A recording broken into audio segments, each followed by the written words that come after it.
Mid-August until the end of September has seen some of the best games out all year on the Nintendo Switch eShop. While a wonderful addition to the platform, the eShop is reaching saturation point, making it hard to find the great from the good and the bad. Welcome to Get Indie Gaming, to this second episode of this new series, where I cast my eye over the eShop and show off 10 of the best games on the platform of recent weeks. Let's begin at number 10 with one of the real sleeper hits of the month. Sayonara Wild Hearts, with its neon-soaked colour scheme, drops you straight into the action and begins with the wonderful voiceover from Queen Latifah. It's every bit an interactive, techno-infused pop album as it is a video game, with it dishing out a mix of gameplay across its 23 stages. What's really taken me here though is the artwork, and while relatively unadventurous, it's really fitting for this game. The garish neon set against the dark background is so very visibly appealing. It all feels like it's been pulled together in the same way recording artists pull songs together for an album. There's a seamless flow from one section into the next, all within a touching story that ends so homelessly that, like Journey, I think I'll be playing this for years to come. At number 9 and out on the Switch this past September 13th, Ellen is a 2D pixel art horror game that does all the right things in a fine and creepy way. You play as a detective called to the Smith family home, where a year earlier the family were brutally murdered. The only family member unaccounted for was the daughter called Ellen, who wasn't among the dead. The townsfolk are now saying she's been seen in and around the property, acting somewhat spookily. It's up to you to work out what really happened on the night of the Smiths' murders and to piece together the mysterious sightings of the missing daughter. There's plenty to get stuck into here, with lots of puzzles to solve and a fine amount of action sequences to keep you busy. There's also a fine underlying menace to it all, which keeps the atmosphere tense and comes with a pace that seems to build and build until the end game. It's like an old-fashioned ghost story you tell around the campfire, and with it priced at $7.99 US and about the same in the UK, Ellen costs about the same as a night out at the movies.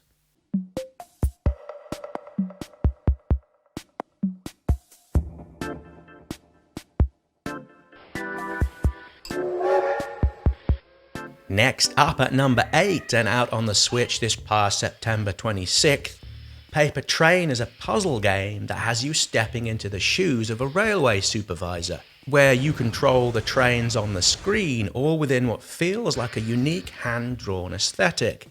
It looks straight out of my school days and technical drawing classes, although it comes with far more finesse than anything I was able to piece together. With 300 levels that edge up steadily in difficulty and a really simple and easy to use control system, I've had my trains pootling around the maps through canyons, around seaside resort towns, fairgrounds, and even an alien spacecraft crash site. It's a game for all the family, and again, this is one of those sleeper games on the Switch platform that has all the trappings of a little hidden gem. At number 7, Risk of Rain 2 is one of those games that's perfect to chuck on your Switch to play when you're after some simple, mindless fun. There's nothing deep going on here whatsoever. It's a third-person roguelike shooter where you can play with up to 4 others as one of 10 different characters. It's essentially a 3D adaptation of the 2D original Risk of Rain, and the tradition has been implemented with care and precision. While you might not have heard of this series before, it is one of the better shooters outside of the AAA market. It's also got tons of replayability with thousands of items to collect while you go about leveling up your character. This is a joy to play, and with free content updates expected over time, it's got some really long legs to it too. At number 6, SUPERHOT has finally made it onto the platform, while having been out for a while on pretty much everything else. This port has lost none of its energy or innovation, making it an all-round standout experience on this console. In simple terms, SUPERHOT is a first-person shooter where time only really moves forward when you move. Stand still and the action does move forward, but at a glacial pace. The trick is to move with precision and skill so you're able to Neo-like bullet time miss the bullets and enemies coming after you. Sure, on occasions your one-hit death is a touch annoying, and yet that's all part of the challenge. The campaign is brief, but once you're done, there's still loads of things to do in the endgame. This port runs superbly well and at the advertised 60 FPS. Now, I've loved getting back into SUPERHOT, which has all of the ingredients of a future cult favourite. At number 5, and a game I've reviewed here on Get Indie Gaming and having featured it a few times before, Blasphemous is a fine example of pixel art and one of the best of the bunch on the Switch platform. The story, well, it sees you play as the penitent one as you go about playing a cycle of death and rebirth. The combat is solid enough with you needing a deft touch and a sense of timing to see you get the better of all manner of beasts and other nasties looking to do you more than a little harm. The boss battles are particularly fun and enjoyable, as are certain elements of the rich and heavy lore, which, however, for my taste, does go over the top in places to all-out yawnery. That said, I've no doubt this has a place in the catalogue of many players, and if by some small chance you've yet to see it, I'd recommend watching coverage here on YouTube before you buy, just to get a sense of what you're getting into. Penance never ends. Out in mid to late August, the Hotline Miami collection bundles Hotline 1 and 2 together for around the $25 mark. Since the original Hotline came out in late 2012 and the sequel in March 2015, is there really any need to take another look back over the franchise? Well, that's kind of a somewhat rhetorical yes. I've had another blast playing this, mostly while mobile in handheld and on the commute into work. It's also the first time the series has been available on the Nintendo platform. This is a modern, retro gaming experience at its best.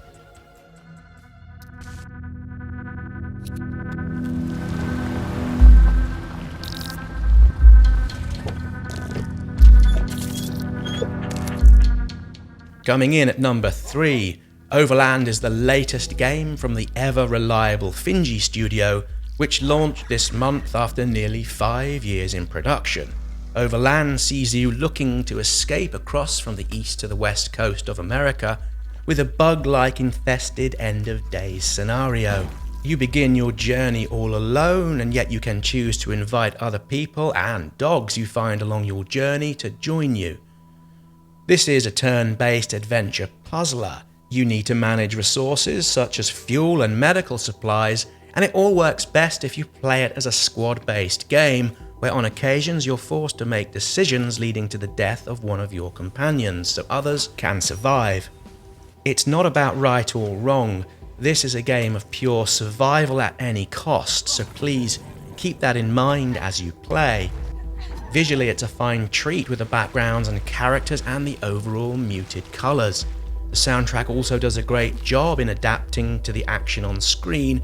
It ebbs and flows, particularly in the sections where you sit down and have a few moments of downtime before continuing. On balance, while not as technical as, say, Into the Breach, its best strength is the writing and the stories you find as you try to escape.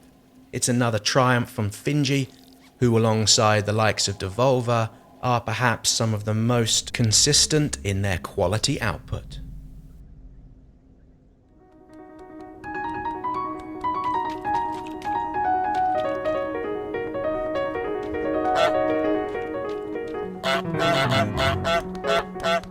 At number 2, and a game I suspect you will already have heard about, but still, Untitled Goose Game is a wonderful single-player game that's just as good to play alongside with friends and family.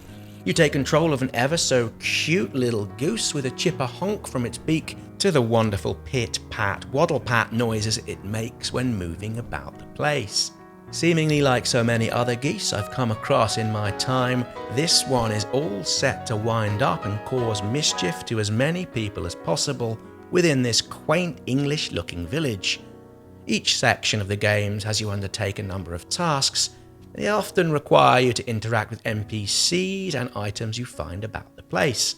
This ranges from stealing a set of gardener's keys to locking a boy in a phone booth to dropping a pint glass in a canal. The soundtrack is a beautiful high point. It uses a variation of Debussy's Preludes, which changes according to your Goosey on-screen antics. While short, there's still plenty to do here, particularly within the endgame where more objectives are revealed with you able to cause even more mischief. It's brilliant fun and one of the best games out so far in the second half of the year. At number 1 in this Best Games on the eShop for late September episode, we have one of the greatest and most highly acclaimed games of its genre.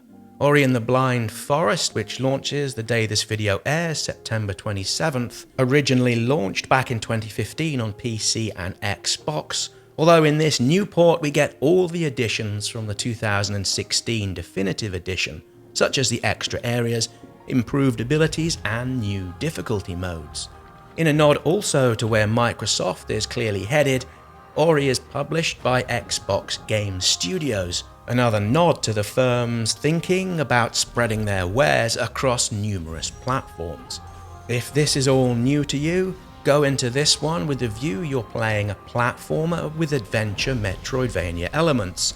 It tells the tale of the dying forest of Nibel, with you, Ori, being the hero of the hour. Having spent time with the available eShop demo, I'm thinking the port looks and plays as good, if not better, than the 2016 remaster. This is a quintessential game to pick up for your Switch. I can't recommend this enough. So I hope you've enjoyed this video, and if you've seen something here you'd like to play and you've liked this video, please click that like button. Now would be a super wonderful time to subscribe if you haven't done so already. Many thanks for watching, and be sure to let me know your thoughts down below, and I hope to see you all back here soon for more indie game videos.